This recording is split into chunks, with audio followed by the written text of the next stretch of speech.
नमस्कार। आकाशवाणी जयपुर अजमेर से प्रस्तुत हैं प्रादेशिक समाचार।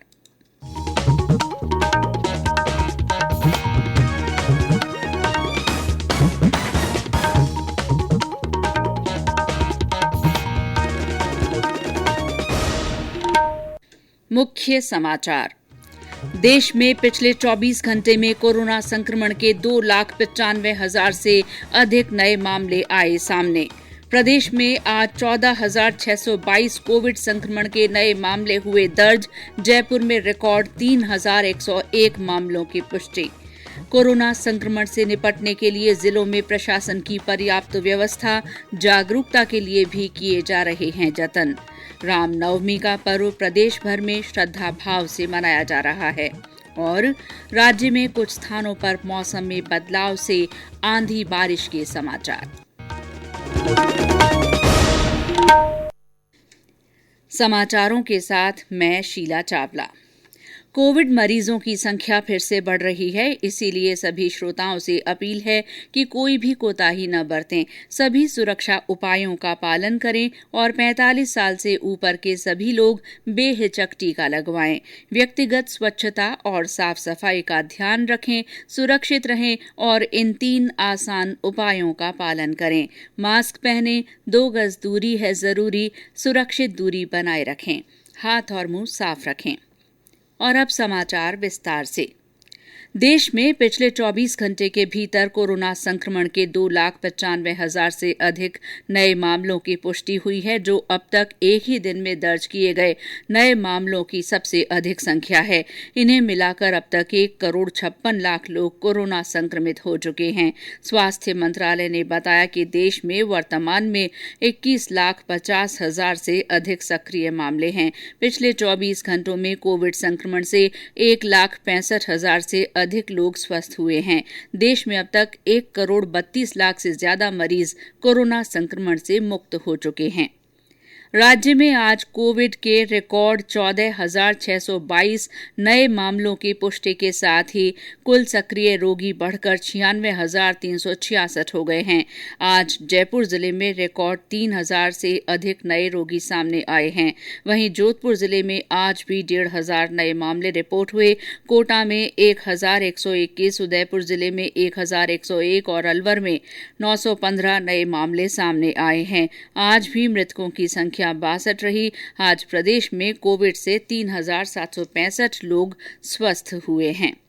देश में अब तक 13 करोड़ से ज्यादा कोविड टीके लगाए गए हैं। स्वास्थ्य और परिवार कल्याण मंत्रालय ने बताया कि पिछले 24 घंटों में लगभग 30 लाख टीके लगाए गए।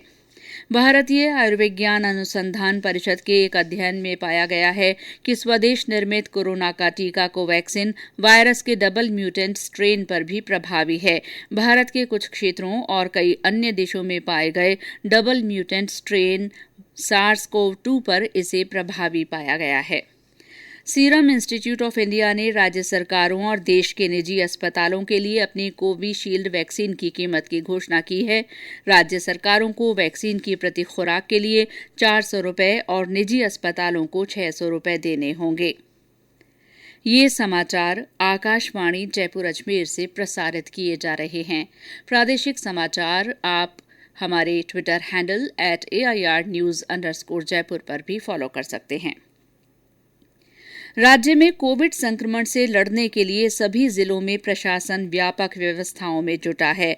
अस्पतालों में बेड्स, ऑक्सीजन के साथ साथ पर्याप्त मात्रा में दवाओं की व्यवस्था की जा रही है। हमारे सवाई माधोपुर संवाददाता ने बताया कि बढ़ते कोरोना संक्रमण मामलों को देखते हुए चिकित्सा विभाग ने विभिन्न इंतजाम किए हैं। जिले में विगत दिनों से कोरोना संक्रमितों की लगातार बढ़ती संख्या के बाद चिकित्सा एवं स्वास्थ्य विभाग की ओर से बचाव, रोकथाम और उपचार के लिए व्यवस्थाएं चाक चौबंद की गई है। मुख्य चिकित्सा एवं स्वास्थ्य अधिकारी तेजराम मीणा ने बताया, अभी जो कोरोना का युद्ध चल रहा है दौर, अभी इसमें काफी पीक पॉइंट चल रहा है, तो हमारे पास इसकी लेके हमने सारी व्यवस्थाएं हमने तंदुरुस्त कर रखी है। हमारे जिला अस्पताल सवाई माधोपुर गंगापुर में हमने ऑक्सीजन के बेड काफी सेलेक्ट किए हैं। इसके अलावा 2 हॉस्पिटल हमने और इसमें ले रखे हैं। सवाई माधोपुर में अपेक्स है, गंगापुर में अपना रिया हॉस्पिटल है। इन सभी को मिलाकर हमारे पास अभी करीब 230 तो हमारे जिला अस्पताल और जिला अस्पताल में ऑक्सीजन बेड है, 21 हमारे पास वेंटिलेटर है और 20-25 एक आईसीयू बेड है हमारे पास, और ऑक्सीजन की हमारे पास सफिशिएंट मात्रा है। अभी हमारे पास करीब ऑक्सीजन के 284 सिलेंडर हैं, जिनमें से हम जैसे ही कुछ सिलेंडर खाली होते हैं तो हम हमारी डेली रूटीन गाड़ी जाती है जयपुर और उनको फिलअप कराते हैं। साथ ही हमारे पास गंगापुर और सवाई माधोपुर के अंदर ऑक्सीजन जनरेटर प्लांट है वो चालू है और उनको हमने सारे बेड है जो हमारे ऑक्सीजन वाले हैं उन पे सेंट्रल ऑक्सीजन कर रखी है। अभी तक हमारे पास किसी तरह की ऑक्सीजन को लेकर कोई किल्लत नहीं है। दवाई की बात रही, मेडिसिन जो है हमारे पास जैसी हमें जरूरत पड़ती है उसकी हम डिमांड करते हैं और डिमांड अनुसार ऊपर से मिल भी रही है और इसको लेके पूरा प्रशासन हमारे साथ है और हमारी टीम सभी मिलकर इसके लिए काम कर रही है। हम इस महामारी को देखते हुए हम सभी से ये अपील करते हैं कि आगे आके वैक्सीनेशन में ज्यादा से ज्यादा सहयोग करें और सभी वैक्सीन लगवाएं जिससे इस कोरोना महामारी जैसी जंग को जीत सके। इसके अलावा लगातार चिकित्सा विभाग की टीमों द्वारा सर्वे, जांच और टीकाकरण किया जा रहा है। वहीं जिले में आयुर्वेद विभाग की ओर से भी काढ़ा पिलाकर कोरोना पे काबू करने के प्रयास किए जा रहे हैं। सतीश वर्मा, आकाशवाणी समाचार, सवाई माधोपुर। उधर अजमेर से हमारे संवाददाता ने खबर दी है कि शहर के जवाहरलाल नेहरू अस्पताल में अब केवल गंभीर कोविड रोगियों को ही भर्ती किया जाएगा।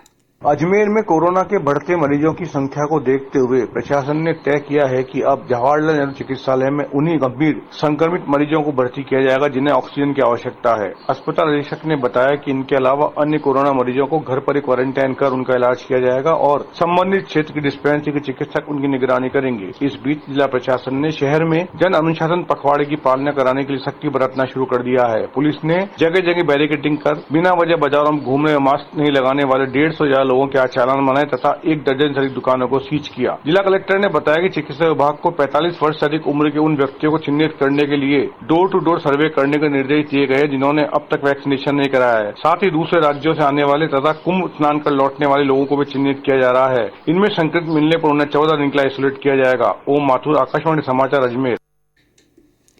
सिरोही जिले में रेमडेसिविर इंजेक्शन की कमी को देखते हुए आज विधायक संयम लोढ़ा ने विधायक कोष से 10 लाख रुपए इंजेक्शन के लिए मंजूर किए।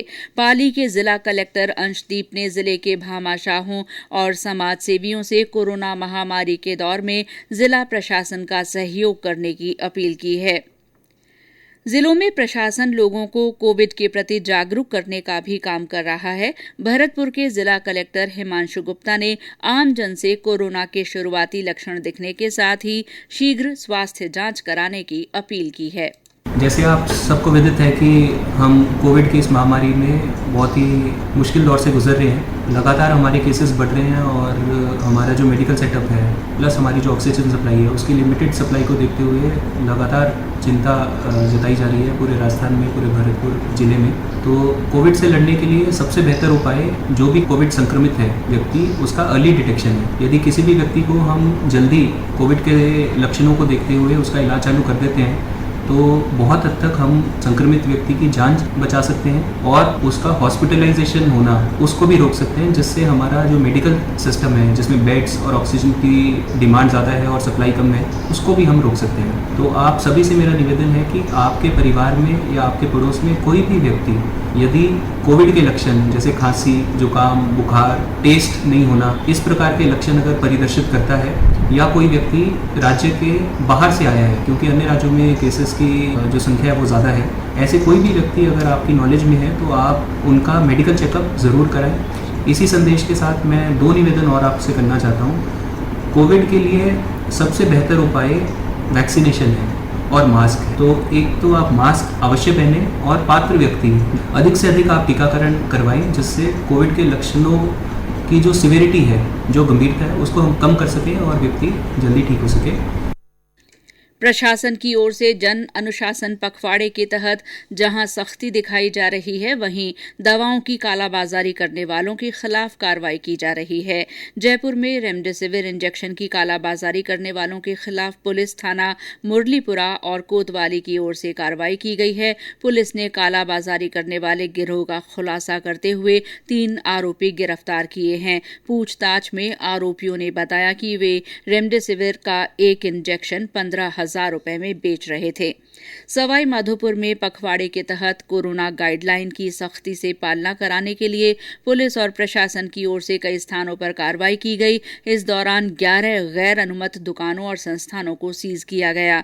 बीकानेर में विवाह समारोह में कोविड प्रोटोकॉल की अनुपालना सुनिश्चित करने के लिए 9 दल गठित किए गए हैं। इसी कार्य के लिए बूंदी जिले में अलग से अधिकारी नियुक्त किए गए हैं। सवाई माधोपुर में विवाह समारोहों को देखते हुए प्रशासन ने कपड़े, इलेक्ट्रॉनिक सामान और सराफा दुकानों को 25 अप्रैल तक विशेष छूट देने का फैसला किया है। केंद्र सरकार की ओर से कोरोना के विरुद्ध जन जागरूकता आंदोलन चलाया जा रहा है। इसी के तहत आकाशवाणी जयपुर के समाचार बुलेटिनों में प्रसारित की जा रही विशेष श्रृंखला जनता का संदेश जनता के नाम में सुनिए हमारे श्रोता का संदेश। कारुंडा छोटी साल्टी से मैं रतनलाल सुतार बोल रहा हूँ दिव्यांग। वैक्सीन के लिए आपको बोलूंगा मैं, मेरा वैक्सीन हो गया है 15 तारीख को दूसरी बार। तो मतलब बिना झिझक के कोई भी वैक्सीन लगवाए, डरे नहीं और मास्क लगाएं, 2 गज की दूरी रखें, हाथ साफ रखें, मुंह साफ रखें और व्यक्तिगत सुरक्षा भी करें और भीड़ भाड़ में न जाएं किसी भी हालत में और सैनिटाइज करते रहें। धन्यवाद। प्रादेशिक समाचार आप आकाशवाणी जयपुर अजमेर से सुन रहे हैं। समाचारों में आगे बढ़ने से पहले कोरोना जागरूकता का ये संदेश।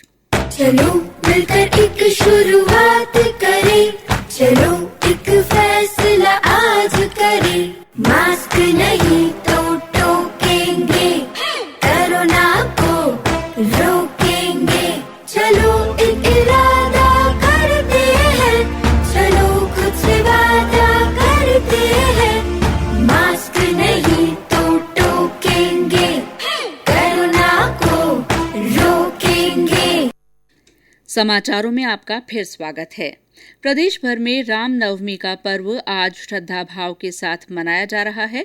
मंदिरों में भगवान राम का विशेष श्रृंगार कर पूजा अर्चना की जा रही है। कोरोना महामारी के कारण श्रद्धालुओं का मंदिरों में प्रवेश बंद है। वहीं मेले और सामूहिक आयोजनों पर भी रोक है। बूंदी, सिरोही, जयपुर सहित अन्य स्थानों पर लोगों ने घर पर ही राम जन्मोत्सव मनाया। सीकर में श्री रघुनाथ जी मंदिर में कोविड गाइडलाइन की पालना के साथ महाआरती की गई। झालावाड़ और भरतपुर जिले में नवरात्र के अंतिम दिन मां दुर्गा की पूजा अर्चना के तहत कन्या पूजन किया गया। प्रधानमंत्री नरेंद्र मोदी आगामी रविवार को आकाशवाणी के मन की बात कार्यक्रम में अपने विचार साझा करेंगे। ये मासिक रेडियो कार्यक्रम की 76वीं कड़ी होगी। और अब मौसम। राज्य में कुछ स्थानों पर मौसम में बदलाव के बाद हुई बारिश से तापमान में गिरावट आई है। इससे लोगों को गर्मी से राहत मिली है। बूंदी में आज भी तेज बौछारें पड़ी, जिससे खेतों में पड़ी फसल भीग गई। करौली जिले में कई जगह आंधी के बाद बूंदाबांदी हुई, जबकि सपोटरा उपखंड में कुछ जगह ओले गिरे। सवाई माधोपुर बारां में आंधी से यातायात प्रभावित हुआ। बारां जिले के मांगरोल से भी बारिश के समाचार हैं। इस बीच उच्च शिक्षा मंत्री भंवर सिंह भाटी ने बीकानेर जिले की कोलायत और बज्जू तहसील में ओलावृष्टि से फसलों को हुए नुकसान का शीघ्र आकलन कर प्रभावित लोगों को मुआवजा दिलाने के निर्देश दिए हैं। और अंत में मुख्य समाचार एक बार फिर। देश में पिछले 24 घंटे में कोरोना संक्रमण के 2,95,000 से अधिक नए मामले सामने आए हैं। प्रदेश में आज कोविड संक्रमण के 14,622 नए मामले दर्ज हुए हैं। जयपुर में रिकॉर्ड 3,101 मामलों की पुष्टि हुई। राज्य में कोरोना संक्रमण से निपटने के लिए जिलों में प्रशासन की ओर से पर्याप्त व्यवस्था की जा रही है। रामनवमी का पर्व प्रदेश भर में श्रद्धा भाव से मनाया जा रहा है। और राज्य में कुछ स्थानों पर मौसम में बदलाव से आंधी बारिश के समाचार हैं। इसी के साथ प्रादेशिक समाचार बुलेटिन समाप्त हुआ। नमस्कार।